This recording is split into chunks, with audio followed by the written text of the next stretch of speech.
Praise the lord. ಕರ್ತನಲ್ಲಿ ನನ್ನ ಆತ್ಮೀಯ ಸ್ನೇಹಿತರೆ, ಇಂದು ನಾವೆಲ್ಲರೂ ಧ್ಯಾನಿಸುವಂಥ ದೇವರ ವಾಕ್ಯ ಸಂದೇಶ ಯೋಹಾನ ಪತ್ರಿಕೆ 16ನೇ ಅಧ್ಯಾಯದಲ್ಲಿ 33ನೇ ವಾಕ್ಯ. ಲೋಕದಲ್ಲಿ ಸಂಕಟ ಉಂಟು, ಧೈರ್ಯವಾಗಿರಿ, ಈ ಲೋಕವನ್ನು ನಾನು ಜಯಿಸಿದ್ದೇನೆ ಎಂಬುದಾಗಿ ಕರ್ತನ ಹೇಳುವಾಗ, ಪ್ರಿಯರೇ, ಇನ್ನು ನೀವೇ ಜಯಿಸುವುದಕ್ಕೆ ಬಹಳಷ್ಟು ಹೋರಾಟ ಮಾಡ್ತಾ ಇದ್ದೀರಿ. ನಿಮ್ಮ ಕೆಲಸ ಕಾರ್ಯದಲ್ಲಿ ನಂಬಿಕೆ ಇಲ್ಲದವರಾಗಿ ಆಶೀರ್ವಾದವನ್ನು ಕಳೆದುಕೊಳ್ತಾ ಇದ್ದೀರಿ. ಕ್ರಿಸ್ತನು ಇರುವಾತನು, ಆತ ಜೀವಿಸ್ತಾ ಇದ್ದಾರೆ. ಆತ ನಮ್ಮ ಕೂಡ ಇರುವಾತನು. ಆತನೇ ನಮಗೋಸ್ಕರ ಭೂಲೋಕಕ್ಕೆ ಮನುಷ್ಯ ಸಾದೃಶ್ಯನಾಗಿ ಬಂದು ಎಲ್ಲವನ್ನ ಆತ ನೋವು, ಬಾಧೆ, ಸಂಕಷ್ಟ, ವೇದನೆ ಎಲ್ಲವನ್ನೂ ಆತ ಹೊತ್ತು ತೀರಿಸಿದ್ದಾರೆ. ಪ್ರಿಯರೇ, ಇಂದು ಕರ್ತನ ಹೇಳ್ತಾರೆ, ಧೈರ್ಯವಾಗಿರಿ, ಈ ಲೋಕವನ್ನು ನಾನು ಜಯಿಸಿದ್ದೇನೆ. ನಮ್ಮ ಕೂಡ ಕರ್ತನಿರುವಾಗ ಪ್ರಿಯರೇ, ಆತ ಎಲ್ಲವನ್ನ ಜಯಿಸಿಕೊಡುವಾತನು.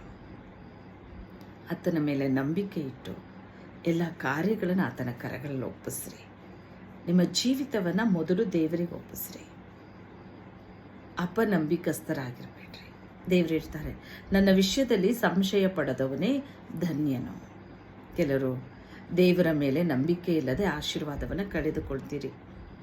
ಆದರೆ ಕರ್ತನಿರುವ ಆತನು ಜೀವಿಸ್ತಾ ಇದ್ದಾರೆ. ಆತ ನಿಮ್ಗೆ ಬೇಕಾದನ್ನು ತಕ್ಕ ಸಮಯದಲ್ಲಿ ಅದನ್ನು ಒದಗಿಸಿಕೊಡ್ತಾರೆ. You believe. ದೇವರು ಹೇಳ್ತಾರೆ, ಯೋಹಾನ 14 ವಾಕ್ಯ, let not your heart be trouble, you believe the God, you believe also in me. ದೇವರನ್ನು ನಂಬಿರಿ, ನಿನ್ನ ಹೃದಯ ಕಳವಳಗೊಳ್ಳದೆ ಇರಲಿ.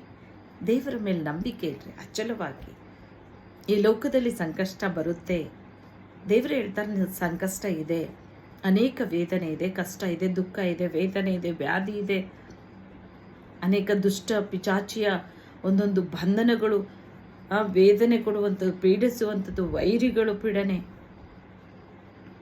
ಬಡತನ, ಕಷ್ಟ, ಸಾಲ, ಅನೇಕ ಸಮಸ್ಯೆಗಳಿದೆ. ಆದರೆ ದೇವರು ಹೇಳ್ತಾರೆ, ಈ ಸಂಕಷ್ಟ ಎಲ್ಲ ನಾನು ಹೊತ್ತು ತೀರಿಸಿದ್ದೇನೆ. ಆದ್ದರಿಂದ ನೀವು ಧೈರ್ಯವಾಗಿರ್ರಿ. ದೇವರು ನಿಮ್ಮ ಸಂಗಡ ಇರುವಾಗ ನಿಮ್ಮನ್ನು ಎದುರಿಸೋರು ಯಾರೂ ಇಲ್ಲ. ಪ್ರಿಯರೇ, ನಿಮ್ಮ ಧೈರ್ಯವನ್ನು ಬಿಟ್ಟು ಬಿಡಬೇಡ್ರಿ. ನಂಬಿಕೆಯಿಂದ ಕುಳಿತು ಪ್ರಾರ್ಥನೆ ಮಾಡಿರಿ. ಕುಟುಂಬವಾಗಿ ಕುಳಿತು ಪ್ರಾರ್ಥನೆ ಮಾಡಿರಿ.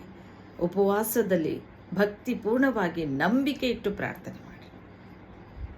ನಂಬಿಕೆ ಇಲ್ಲದೆ ದೇವರ ಆಶೀರ್ವಾದವನ್ನು ನಾವು ಯಾರೂ ಹೊಂದಿಕೊಳ್ಳೋದಿಲ್ಲ, ಸಾಧ್ಯವೇ ಇಲ್ಲ. ಕರ್ತನ ಮೇಲೆ, ಯೇಸು ಸ್ವಾಮಿ ಮೇಲೆ, ದೇವರ ಮೇಲೆ, ಕ್ರಿಸ್ತನ ಮೇಲೆ ಅಚ್ಚಲವಾದ ನಂಬಿಕೆ ಇರಲಿ.